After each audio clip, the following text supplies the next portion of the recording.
კარგი ბიჭებო, მოდით ცოტათი ვილაპარაკოთ იმაზე, თუ როგორ გამოვიდა ტერენს კროუფორდი ილია ტოპურიას სიმღერაზე. ეს ხო უბრალოდ ფენომენალური მომენტია, რა? მე პირადად ეს სიგიჟედ მომეწონა. შეიძლება ზოგიერთისთვის ეს პროვოკაცია ყოფილიყო, მაგრამ ჩემთვის პირიქით რაღაც ხიბლი ხონდა. მე უჯერებ კროუფორდს, იმიტომ რომ ეს კაცი მართლა რეალური მებრძოლია. ქუჩის ენით რომ თქვათ, ნამდვილი ურჩხულია. ტერენსი ადრე ჭიდაუბასაც სწავლობდა და თანახმად სხვა მოკრივეების მოსაზრებებისა, ის ერთადერთი ბოქსერია, რომელსაც აქვს რეალური შანსი გადაინათლოს MMA-ში და მაინც გაიმარჯოს. თვითონ ბოქსერები ამბობენ: "ჰო, თქვენ MMA ბიჭებო, შეიძლება ყველა დაგჩხლიტოთ. თქვენ ბრძოლაში უფრო მრავალმხრივი ხართ, მაგრამ ერთი გამონაკლისია, ტერენს კროუფორდი. მას სცემენ პატივს და თან ეშინიათაც." მოკრივეთა წრეში ის არის ისეთი ტიპი, ვინც პირდაპირ მნიშვნელობით ბადასად ითვლება. მაგრამ ამ ყველაფერში ყველაზე მაგალი ის არის, რომ კროუფორდი თითქოს ჩვენიანია. მიუხედავად იმისა, რომ ის ბოქსერს წარმოადგენს, მაინც ისეთი შეგრძნებაა, თითქოს ერთ-ერთი ჩვენგანია. აი, მაგალითად, კანელო ალვარესი, ვარსკვლავია, სუპერპოპულარული ყველგან შუქზე. შეიძლება ისიც მაგარი ტიპია, მაგრამ მასში იგრძნობა ეს ვარსკვლავური სინდრომი, ხომ ხვდებით? თუ მას სახლში დავპატიჟებდით, ალბათ არც მოვიდოდა.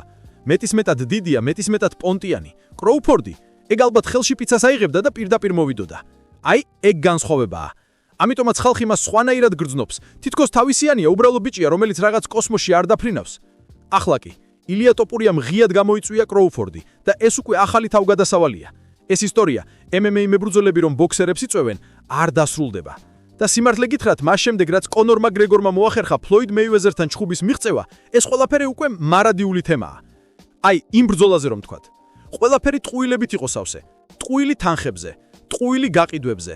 ტყუილი მაყურებელთა რაოდენობაზე, მაგრამ მაინც გაეტანა და სწორედ ამიტომაც ახლა ყველა მეომარი ოცნებობს, შეიძლება მეც შევძლო, შეიძლება მეც ვიგე 100 მილიონი, სპონსორობებით კიდევ 50 მილიონი და ასე შემდეგ.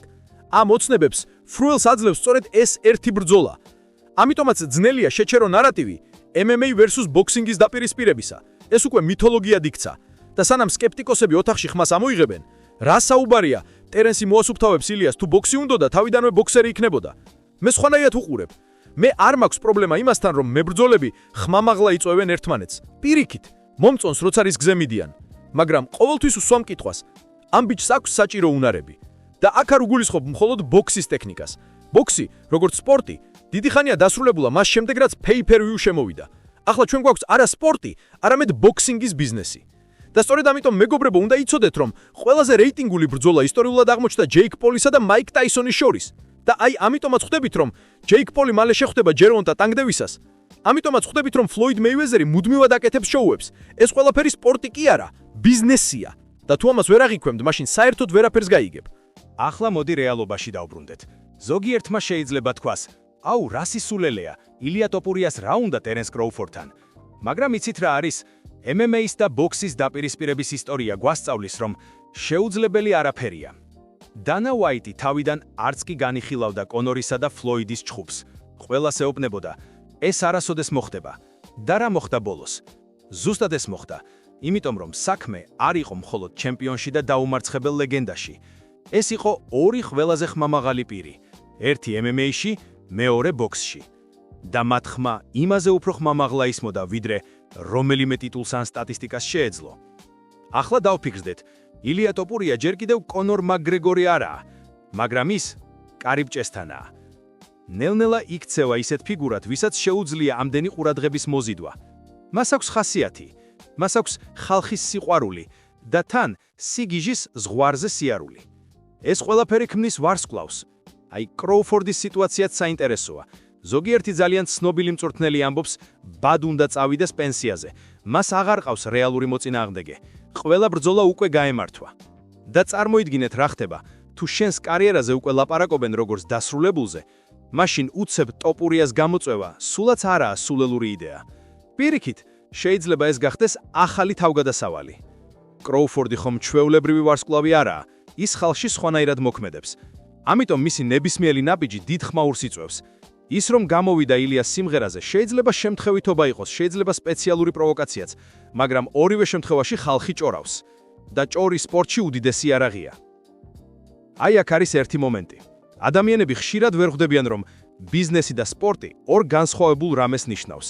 სპორტში გამარჯვებულია ის, ვინც უფრო ძლიერია. ბიზნესში გამარჯვებულია ის, ვინც ხალხის ყურადღებას იპყრობს. და თუ ამ კუთხით შევხედავთ, ტოპურიას გამოწვევა და კროუფორდის მხარზე გადახტომა სავსებით ლოგიკურია. ახლა დავფიქრდეთ MMA-ის და ბოქსის დაპირისპირებაზე. რამდენჯერაც ეს თემა აღიძვრება, იმდენჯერ მილიონობით ადამიანი ეკრანთან ჯდება. რატომ? იმიტომ რომ ეს არის ორ სამყაროს შეჯახება. ბოქსი, ტრადიცია, წესები, ელიტარული სპორტის იმიჯი, MMA, სიგიჟე, სისხლი, ყველანაირი ტექნიკის გამოყენება. როდესაც ეს ორი ერთმანეთს ეჯახება, იქმნება შოუ, რომელიც ფულს ბეჭდავს. აი სწორედ ამიტომ კონორი და ფლოიდი გახდა ისტორიაში ყველაზე გაყიდვადი ჩხუბი. და ამიტომაც ჯეიკ პოლი დღესდღეობით ისეთივე რეიტინგს აგებს, როგორიც მსოფლიოს ჩემპიონები. ბერს ეშლება, ეს ხომ სპორტი არ არის, ეს კომედიაა, მაგრამ რეალურად ეს ბიზნესი რომ არ იყოს, ფული არც მივიდოდა იქამდე. ტოპურიასაც ესმის ეს ყველაფერი. მას არ ჭირდება ყველა დეტალში ბოქსის ცოდნა. მას ჭირდება მხოლოდ ის, რომ ხალხს აჩვენოს. მე მზად ვარ მოვატეხო ამ დიდი ვარსკვლავის ყაბა. ხალხი ხომ სისხლს ითხოვს, არა? ხალხი უნდათ დაპირისპირება, სადაც ერთი სამყაროს პრავმადგენელი მეორეს დაუპირისპირდება. სხვა სიტყვებით რომ ვთქვათ, ამას თუ სწორად მოარგებ მარკეტინგს, შედეგი შეიძლება ფეთქებარი იყოს და კროუფორდი ამისთვის საუკეთესო კანდიდატია. იმიტომ რომ მასზე ამბობენ, ეს არის ერთადერთი მოკრიბე, ვინც MMA-ში რეალურად შეიძლება მოიგოს. სწორედ ამიტომ ტოპურიას მიზანში მოხედვა სტრატეგიულად სუპერ გამართლებულია. ახლა ცოტა აგრესიულად გეტყვით. ვინც ფიქრობს, რომ ტოპურიას არაფერი გამოზდის, უბრალოდ თვალებს ხუჭავს რეალობაზე. ეს ბიკი სულ რაღაც რამდენიმე წელში იქცა იმ სახეთ, ვისიც ყველას ეშინია. ის მოდის როგორც შტორმი და ანგრევს ყველა წინაღობას. და აი აქ არის პარადოქსი. კროუფორდი, როგორც მოკრივე, უკვე ისტორიაში შევიდა.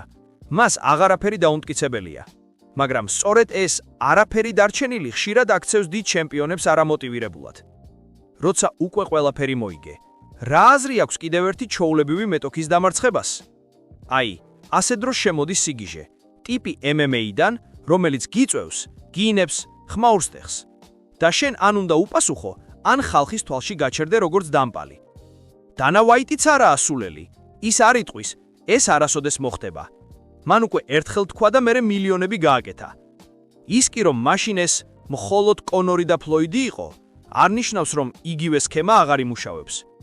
თუ ტოპურია გააგრძელებს ხალხის ყურადღების მოზიდვას, თუ კროუფორდი პენსიაზე გასვლის საუბარში გაჩერდება, ეს ბრძოლა რეალური ხდება.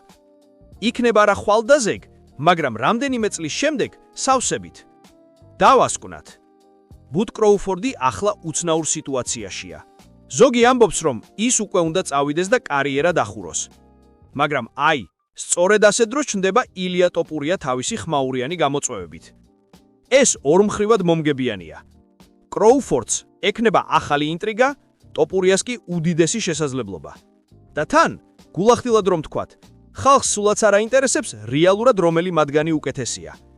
ხალხს სურს შოუ, ხალხს სურს სისხლი, ხალხს სურს ვარსკვლავური ომი.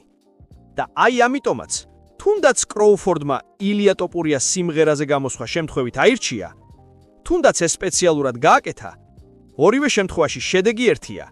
ხალხი ლაპარაკობს. და სანამ ხალხი ლაპარაკობს, ეს ყველაფერი ცოცხალია.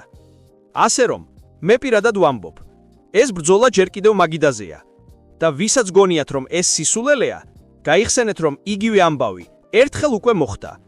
და მოხდა ისე რომ ისტორიაში შევიდა. ეს არის სპორტისა, ბიზნესისა და სიგიჟის მიქსი. და სწორედ ამიტომ მე ვარ მთლიანად ამაზე.